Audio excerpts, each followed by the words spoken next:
Fatwa itu pendapat. Fatwa bisa didebat. Fatwa tidak mengikat. Fatwa itu opini, tidak suci, meniscayakan toleransi. Dan sebaik-baik fatwa, suara hati nurani. Inilah Fatwa Guntur Romli. Assalamualaikum warahmatullahi wabarakatuh. Pemirsa Cokro TV yang berbahagia, berjumpa lagi dalam acara Fatwa Guntur Romli.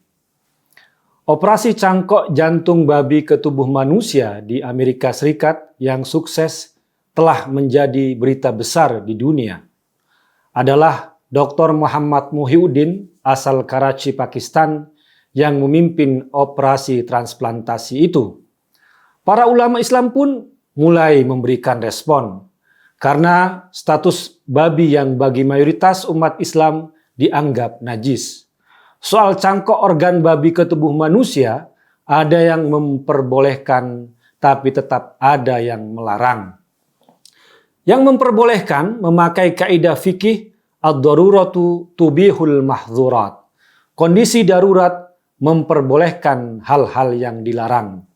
Misalnya kondisi kelaparan yang bisa menyebabkan kematian dan tidak ada makanan selain daging babi, maka konsumsi daging babi diperbolehkan. Transplantasi organ babi ke tubuh manusia pun disebut sebagai kondisi darurat karena terkait dengan nyawa manusia, makanya diperbolehkan.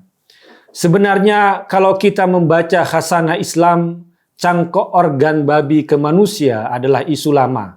Bahkan ada kitab yang ditulis oleh Al-Qazwini pada abad ke-7 Hijriah, abad Masehi, atau 7 abad sebelum kita, berjudul Ajaibul Makhluqat wa Gharaibul Mawjudat, yang mengamati anatomi tubuh babi.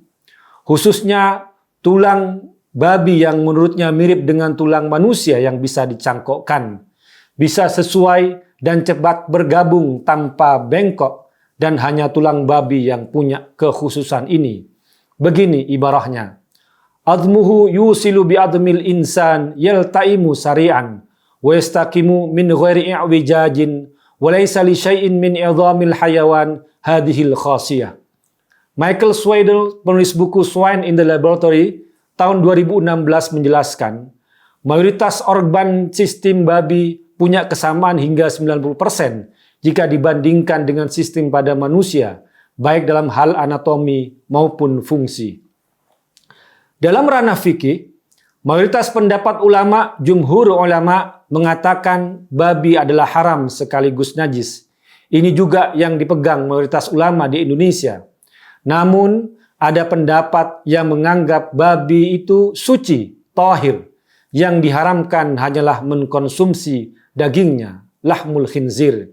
Ini pendapat madhab Malikiyah, salah satu madhab yang diakui dari 4 madhab di NU, Hanafi, Maliki, Syafi'i, dan Hambali. Dan madhab Zahiriyah dari Daud al-Zahiri. Meskipun mayoritas ulama kita telah sepakat soal haram dan najisnya babi, tapi saya tetap ingin mengajak Anda berkelana membaca khasanah Islam yang sangat kaya dan ada banyak keragaman pendapat. Karena arti fikih pun sebenarnya adalah pemahaman, al-fahmu, pemahaman para ulama. Namanya pemahaman antar ulama pastinya tidak akan satu ragam. Kita bisa menemukan pendapat yang beraneka ragam, bahkan saling bertentangan.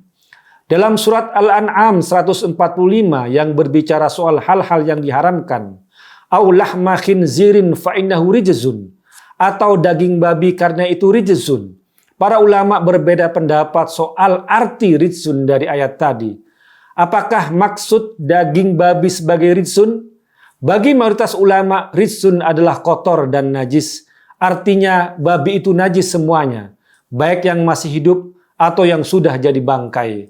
Namun ada ulama bernama Imam Asy-Syaukani dalam kitab As-Sailul Jarrar yang mengartikan rijzun itu artinya haram, bukan kotor dan najis.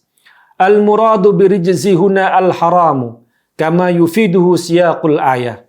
Wal maksud minha fa innaha uridat fima yuhramu akluhu, la fima huwa najasun.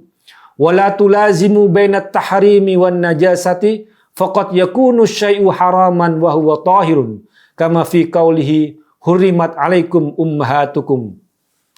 Kemudian Imam Asy-Syaukani mengajak kita jangan menyamakan yang diharamkan berarti dinajiskan, karena tidak semua yang haram itu najis. Contohnya ayat 23 surat An-Nisa. Diharamkan bagi kamu menikahi ibu-ibumu. Menikah dengan ibu itu haram, tapi tidak berarti ibu itu najis bagi kita. Kesimpulannya, bagi ulama yang menganggap babi itu suci, tapi tetap mengharamkan dagingnya kalau dikonsumsi, inilah madhab Malikiyah dan Zahiriyah. Karena babi itu suci, maka diperbolehkan memanfaatkan organ tubuh babi selain dikonsumsi. Misalnya memanfaatkan kulit dan bulu babi, atau pankreas, ginjal, paru, dan kini jantung babi. Ini juga yang menyebabkan perbedaan fatwa mengenai pemanfaatan gelatin babi dalam dunia farmasi. Bagi mayoritas ulama yang menganggap babi itu najis, maka pemanfaatan gelatin babi diharamkan. Namun bagi yang menganggap babi itu suci, tahir, maka pemanfaatan gelatin babi dalam dunia obat-obatan diperbolehkan. Apalagi saat ini, beberapa jenis vaksin COVID-19 mengandung gelatin babi. Tapi gelatin babi yang sudah mengalami proses transformasi kimiawi yang telah berubah wujudnya, istihalah, yang sebenarnya sudah tidak identik lagi dengan babi. Seperti halnya alkohol dari tuak yang sebelumnya haram, tapi kalau sudah berubah istihalah menjadi cuka, maka menjadi halal.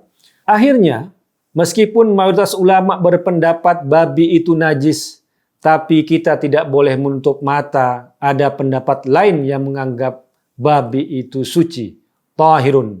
Yang diharamkan hanyalah konsumsi daging babi saja. Karena ayat Al-Quran konsisten menggunakan terminologi daging babi, lahmul khinzir. Baik dalam ayat 173 surat Al-Baqarah, innama harrama alaikumul maitata waddama walahmal khinzir. Ayat 3 surat Al-Maidah, hurimat alaikumul maitatu waddamu walahmul khinzir. Dan ayat 145 surat Al-An'am, aw lahma khinzirin fa innahu rijsun. Daging babi yang diharamkan dikonsumsi, dagingnya saja. Ini isu penting bagi kita.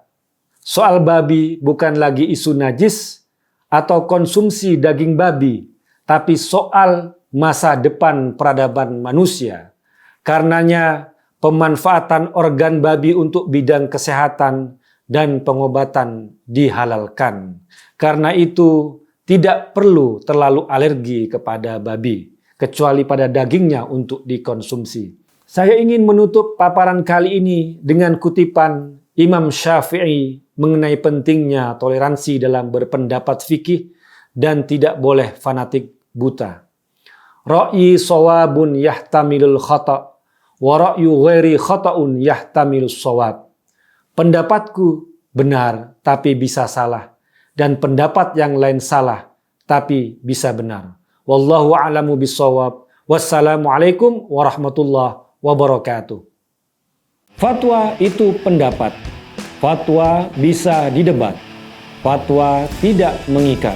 Fatwa itu opini, tidak suci, meniscayakan toleransi. Dan sebaik-baik fatwa, suara hati nurani. Inilah Fatwa Guntur Romli.